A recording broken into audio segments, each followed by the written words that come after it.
Assalamualaikum warahmatullahi wabarakatuh. Mahasiswa yang berbahagia, kita akan pelajari tentang tahsin. Tahsin asal katanya dari hassana, yaitu dari fi'il madi kategori muta'addi yang berarti membaguskan. Belajar tahsin itu sama dengan tajwid sebetulnya, dan materi yang akan kita bahas juga adalah materi tajwid. Di sini di tahsin ini saya akan lebih banyak menggunakan metode buku dari metode Maisuro yang seperti ini. Bacaan Al-Quran itu banyak, dan yang akan kita pelajari adalah riwayat Hafs dari Imam Asim menurut Thoriq Asy-Syatibiyah. Dan riwayat Hafs ini untuk wilayah Indonesia mayoritas menggunakan bacaan Imam Hafs. Asia Tenggara khususnya Indonesia menggunakan riwayat Imam Hafs. Di tahsin ini kita akan mempelajari tentang makharijul huruf, hukum bacaan seperti mad, tempo dengung yang sudah dibahas di RPS. Untuk yang pertama yang akan kita bahas adalah makharijul huruf atau tempat-tempat keluar huruf hijaiyah. Saya yakin para mahasiswa juga sudah tahu tempat-tempat huruf hijaiyah di sini adalah pendalamannya. Kebanyakan orang tajwid hanya tahu sekitar teori, tetapi prakteknya perlu diperbaiki lagi. Pertama adalah makharijul huruf. Makharijul huruf terbagi ke dalam 5 bagian. Yang pertama adalah makharijul huruf di al-jauf. Al-jauf itu adalah rongga mulut. Al-jauf rongga mulut. Yang termasuk ke dalam al-jauf itu adalah huruf mad. Huruf mad yang terdiri dari 3. Huruf mad itu adalah fathah sebelum alif, kasroh sebelum ya mati, dan waw sebelum dhammah. Ingat, pada saat saudara ditanya huruf mad itu apa, jangan alif waw ya, tetapi alif sebelumnya fathah, ya kasroh, ya mati sebelumnya kasroh, dan waw sukun sebelumnya dhammah. Yang seperti contohnya a, i, u. A, i, u. Itu keluar hurufnya dari rongga mulut. Yang selanjutnya adalah al-halq. Al-halq itu adalah bunyi huruf yang keluar dari tenggorokan. Tenggorokan itu ada 3 bagian. Ada tenggorokan bagian atas, tenggorokan bagian tengah, dan tenggorokan bagian bawah. Tenggorokan bagian atas akan keluar bunyi huruf kha dan gha. Tenggorokan bagian atas akan keluar bunyi huruf kha dan gha. Sedangkan tenggorokan bagian tengah akan keluar bunyi huruf ha dan a. Tenggorokan bagian tengah akan keluar bunyi huruf ha dan a. Sedangkan tenggorokan bagian bawah akan keluar bunyi huruf a, hamzah ya, a dan ha. A, ha. Jangan terlalu berlebihan mengeluarkan udaranya, hanya ha dan a. Pada saat kita membunyikan huruf hamzah itu agak lebar 3 jari agar yang tenggorokan bagian bawahnya terbawa menjadi a. Jadi nanti pada saat pengucapan tidak keliru dengan huruf mad. Kalau huruf mad cukup dengan a, i, u. Tapi kalau hamzah akan seperti ini, a, a, Yang selanjutnya adalah alisan. Alisan ini huruf hijaiyah dari yang keluar dari lidah ini cukup banyak. Alisan mayoritas di lidah. Ini ada pertama dari kita dari pangkal. Oh ya, lidah juga terbagi 3. Ada lidah pangkal lidah ini di sini. Pangkal lidah yang dekat tenggorokan, pangkal lidah. Ada tengah lidah dan ujung lidah. Kita mulai dari pangkal lidah. Pangkal lidah ada huruf qaf. Dinaikkan pangkal lidahnya. Qaf, qaf, qaf. Di depan huruf qaf ada kaf. Di depan qaf ada kaf, kaf, kaf, ka, ka, ko, ka. Kita bergeser ke tengah lidah. Tengah lidah ada huruf ja, ja, sha, ya, ya, sha, ja, ja, sha, ya. Oke, itu yang di tengah. Kita geser ke pinggir lidah. Oke, saya contohkan lewat tangan. Ini misalnya ini misalnya pangkal lidah, ini tengah lidah, dan ini ujung lidah. Tadi pangkal lidah sudah, yang naik pangkal lidahnya qaf. Terus di depan qaf ada kaf yang lidahnya datar. Lanjut ke tengah. Tengah lidah ada ja, sha, dan ya. Nah, kita bergeser ke pinggir lidahnya. Pinggir lidah kanan atau kiri. Pinggir lidah bagian tengah bertemu dengan gigi geraham. Jika pinggir lidahnya kiri bertemu dengan gigi geraham kiri. Apabila saudara pinggir lidahnya bertemu dengan gigi geraham kanan, itu berarti pinggir lidahnya kanan bertemu dengan gigi geraham kanan. Ada bo. Cara menyebut huruf bo, pinggir lidah yang kiri, kita yang kiri dulu karena yang kiri itu lebih mudah. Keataskan, bertemu dengan gigi geraham kiri, lengket dulu baru bunyi. Begini. Bo. Lagi bo. Sekali lagi bo. Oke.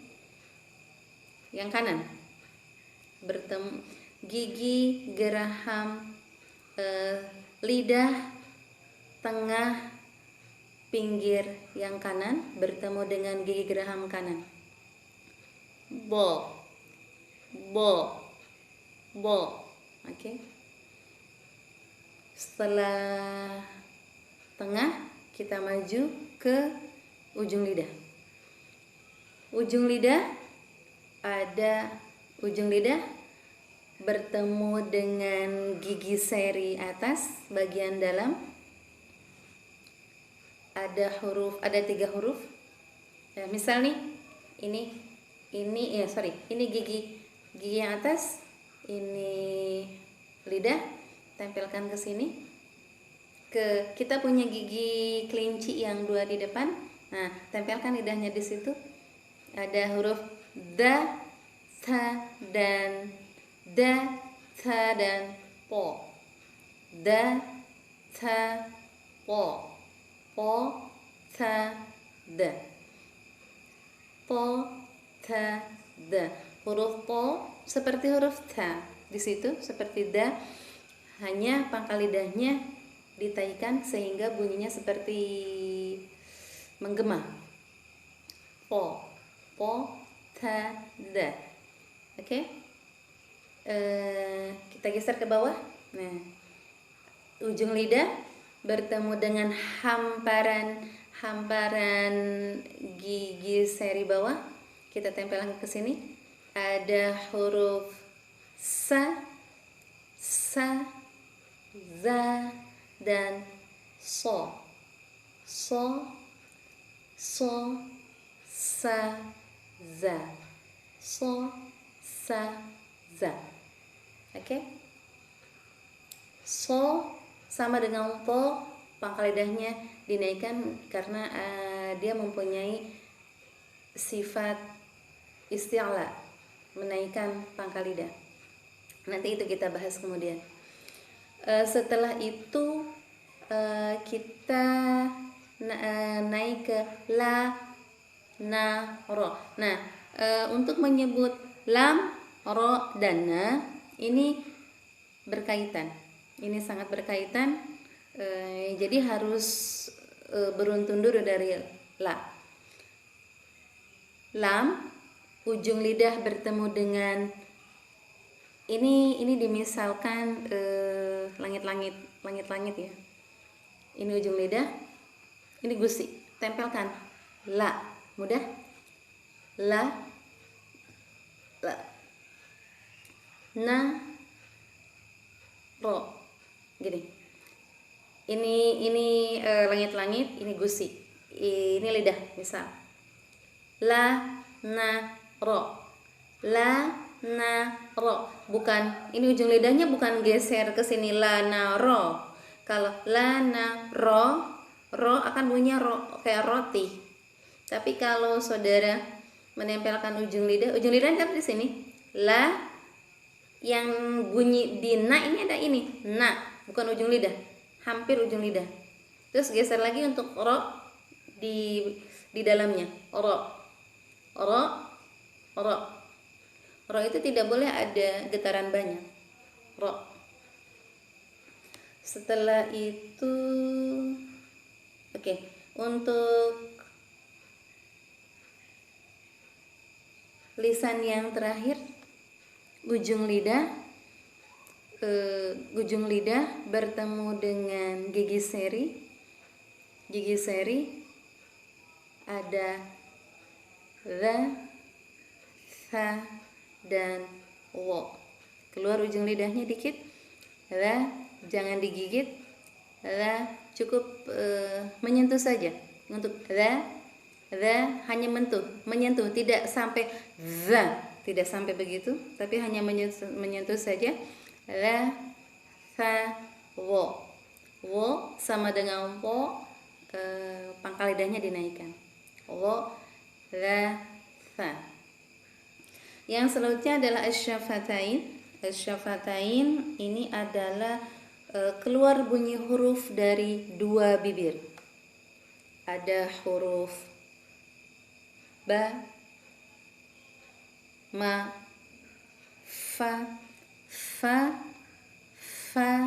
bibir bawah bertemu dengan gigi seri atas, fa, ba, tidak boleh ada nafas keluar ba, itu nggak boleh. Ba, ma, wa, fa, wa harus wa tidak asal wa, tapi wa, wi, wu, ba, bi, bu, ma, mi, mu. Yang selanjutnya adalah al-khayshum. Al-khayshum adalah bunyi huruf yang keluar dari janur hidung atau dengung. Ini ada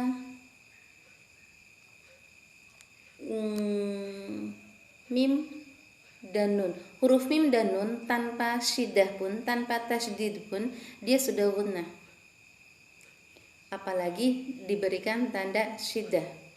Yang memiliki hukum bacaan yang memiliki khayshum atau gunnah, ini harus bertempo 2 harokat. Seperti gunnah, seperti huruf amanna, mimma, itu gunnah 2 harokat. Terus lanjut ada idgham, huruf idgham. Misal man ya'mal, man ya'mal.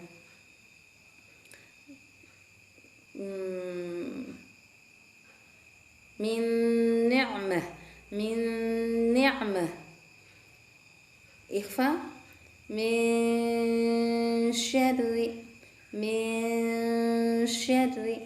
Saudara, jika ikhfa, hati-hati, tidak boleh ada jeda. Kalau saudara bilangnya min syarri, itu ada jeda. Tapi tolong perhatikan min syarri. Pada saat tempo itu huruf yang di depannya sudah mulai diucapkan. Min syarri. Yang selanjutnya adalah lafaz irkab ma'ana, dibacanya irkam ma'ana, irkam ma'ana.